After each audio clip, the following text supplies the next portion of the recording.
Warbixintii toddobaadkan ugu yaabka badneed ayaa lagu daabacay bogga wariyaha caanka ah Cabdulaahi Nuur Colombo, isaga oo soo xiganaya shaqsigii dhiigga Soomaaliyeed ka soo ifbaxay kadib markii shaqadiisa ciidan kaga tegay dareenka Soomaalinimo iyo u adkaysi la'aanta dhibaatada lagu hayay dadkiisa Soomaaliyeed kuna hayeen ciidamada Itoobiya.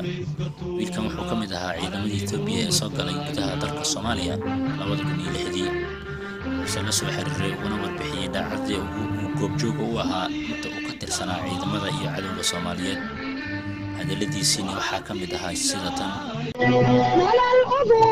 aniga waxaan ahay nin Soomaali ah kuna dhashay magaalada Harar.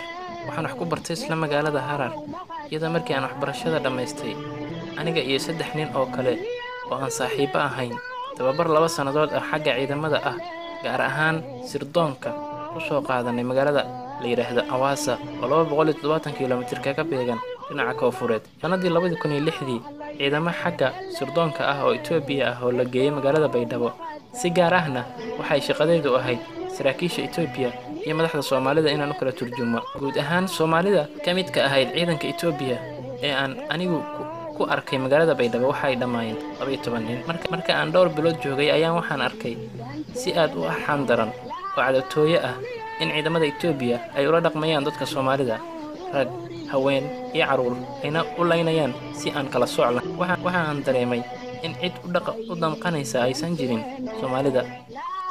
Arrintaas dhabtii saameyn weyn ayay naftayda ku yeelatay. Haddaba waxaa dhacday maalin maalmaha ka mid ah, aniga iyo rag kale oo ka tirsanaa ciidamada Itoobiya ayaa suuqa adeeg u soo doonanay, gaar ahaan qaybta khudaarta. Dabadeedna waxaa la kulannay gabar Soomaali ah oo cambe iibinaysa. Kadibna koox ciidan ah ayaa kula hadlay af Amxaari, mana aysan fahmin. Markii aniga waan fahmay, laakiin juuq uma aan oran. Waxaan ku talagalay inaan cambaha cunin. Dabadeed gacanta ayaa loogu tilmaamay. Markaas waxaa dhacday gabar kale oo ag fadhisay ayay ku tiri, "Nayaa, nimanka Amxaarada sunta saliingada ku jirta ugu dar cambaha ee dhaqso."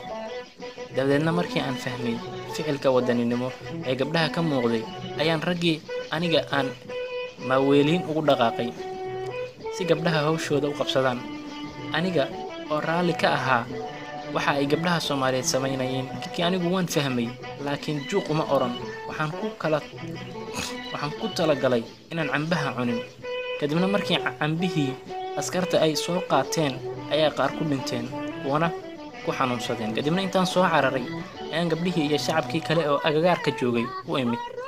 Baan af Soomaali kula hadlay, waxaana ku yidhi, meesha isaga taga oo ka carara askartu inta aysan idinku soo weerarin. Waxaan u raaciyay, dad yahow ogaada, Itoobiya inay idin gumaado ayay Soomaaliya u soo gashay. Dhinaca kale, xaqiiqdii waxaa qirayaa inay jireen rag asalkooda Soomaali yahay oo ka tirsanaa ciidamada Itoobiya ee Soomaaliya soo galay sanadkii 2006dii. qaarkoodna ay Soomaalida u bixisay Koobi Amxaaro ama iska yeel Amxaaro. Waxaan qirayaa in nimankaas ay ahaayeen kuwa aad u dhaqan xun, si aad u qalafsan ula dhaqmayay Soomaalida, iyagoo qaarkood dilayay, qaar xirayay, qaarna ciqaab adag ku sameynayay. Kolleybase dadku isku wada damiir ma aha, oo ragga danqanayay waa jireen, haba yaraadaani. Ugu dambeyntii, waxaa jirtay in maalin anigoo meel ka mid ah magaalada Baydhabo jooga ayaa waxaa dhacday askari Itoobiyaan ah oo aad u dhaqan xumaa oo xaafad ku taalay magaalada Baydhabo damcay gabar Soomaaliyeed inuu horteeda ku faraxumeeyo oo ku kufsado. Kadibna intuu dhiigga Islaamnimo iyo kan Soomaaliyeed ee igu jira i dhaqaaqay, ayaan u adkaysan waayay. Dabadeedna madaxa ayaan xabado kaga dhuftay. Kadibna waan ka cararay goobtii. Waxaan nasiib wanaag gacan i siiyey wadaniyiin Soomaali ah oo necab Itoobiya, kuwaasoo ku dadaalayay sidii aan uga badbaadi lahaa inaan u gacan galo Amxaarada. Guud ahaan Soomaaliya waan ka soo cararay oo waan ka soo haajiray, haddana waxaan ku noolahay meel ka mid ah qaaradda Afrika. Haddaba waxaan leeyahay Soomaaliyeed, wallahi Itoobiya kalama jecla dadka Soomaaliyeed, waxayna idin qabaan cadaawad fogaatay oo gaamurtay. Intaad iska dhaaftaan isnacabyaha dhexdiina iyo qabyaaladda idin madax martay ee aad isku colaadinaysaan, u midooba cadawgiina. Haddii kale, ogaada sida Yahuudda maanta ay Falastiin u gumaysato ayaa Itoobiya idin gumaysan doontaa.